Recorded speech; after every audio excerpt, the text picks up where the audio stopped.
할렐루야. 6월 10일 수요일 매일 성경 묵상입니다. 오늘 말씀은 고린도전서 6장 12절에서 20절의 말씀입니다. 근래 이란과 미국의 전쟁으로 말미암아 국제 유가가 고공행진을 거듭하고 있습니다. 20년 전 IMF 때가 생각이 나네요. 그때 제가 전도사 시절이었는데 경차를 타고 있었습니다. 그럼에도 불구하고 참 사례도 적고 이러니까 연료비를 절감해 보려고 차에 휘발유 대신 넣던 게 있었죠. 그런 시절이었습니다. 그게 유행처럼 번지기도 했던 그런 시절이 있었는데 어떤 사람은 벤츠에도 그걸 넣는 거 봤습니다.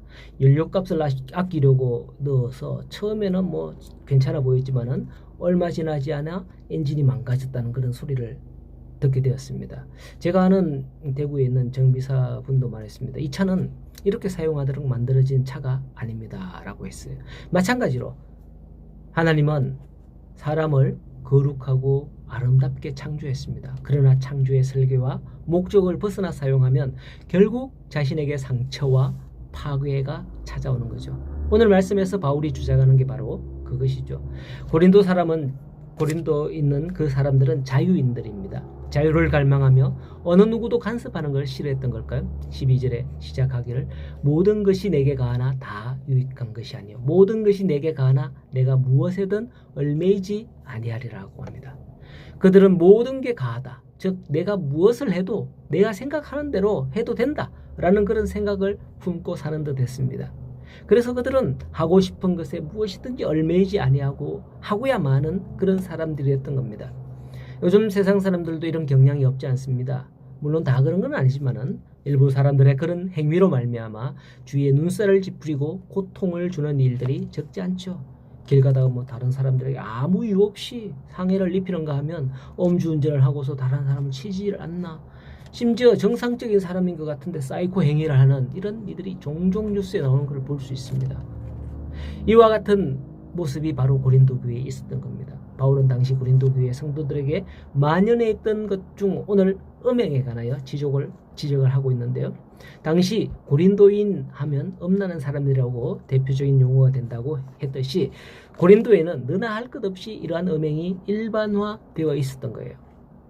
어째서 고린도가 이 지경이 되었느냐 하면 고린도에는 그리스 로마 신화에 나오는 사랑의 여신 누구죠? 아프로디테 신전이 있었습니다. 그리고 그 신전 안에는 무려 1000명이나 넘는 여사제들이 있었다고 그래요. 그런데 그 여사제들이 밤만 되면 고린도 시내에 나와서 전도를 하는 거죠. 어떤 방식으로? 몸을 팔면서. 그게 마치 신들이 땅에 내려오는 모습이랄까? 이렇게 고린도에는 신이 임하듯이 음행이 온 도시에 퍼져 나갔던 거예요. 그런데 그들이 예수 그리스도를 믿음으로 말미암아 거듭난 새 사람이 되었음에도 불구하고 바로 이러한 음행이 고린도 교회 안에서조차 건절되지 않았다는 사실이죠. 이에 바울은 15절에서 17절에 그리스도의 지체가 된 성도가 피해야 할 일임을 권면하고 있는 겁니다. 바울은 말하기를 창기와 음행을 하는 자들, 음행을 하는 것은 창기와 한 몸이 된 것을 경고하고 있는 겁니다. 성도 여러분, 우리는 그리스도의 지체가 된 존재들이잖아요. 그리스도의 몸이 된 우리 아닙니까? 그러므로 모든 일은 그의 머리 대신 예수 그리스도의 생각과 뜻을 따라서 움직이고 행해야 하는 겁니다. 머리와 지체가 따로 행하는 사람은 결코 정상적인 사람이 아닌 거죠. 바울은 이러한 사실을 통해서 그들이 창기와 한 몸이 되지 말고 주님과 한 몸이 되라 권면을 하는 겁니다. 이처럼 성도는 그의 몸과 마음과 영혼을 머리 대신 예수 그리스도와 하나가 되도록 힘써야 하는 겁니다. 이것이 성도의 삶인 거죠. 바울은 20절에 말씀합니다. 너희는 너희 자신의 것이 아니라 값으로 사신 것이 되었으니 그런즉 너희 몸으로 하나님께 영광을 돌리라 라고 하죠. 그렇습니다. 우리를 죄 가운데서 하신 분이 바로 예수 그리스도인 겁니다. 그러므로 우리는 우리를 사신 주의 종이죠. 예수 그리스도께서 우리의 주인이신 거죠.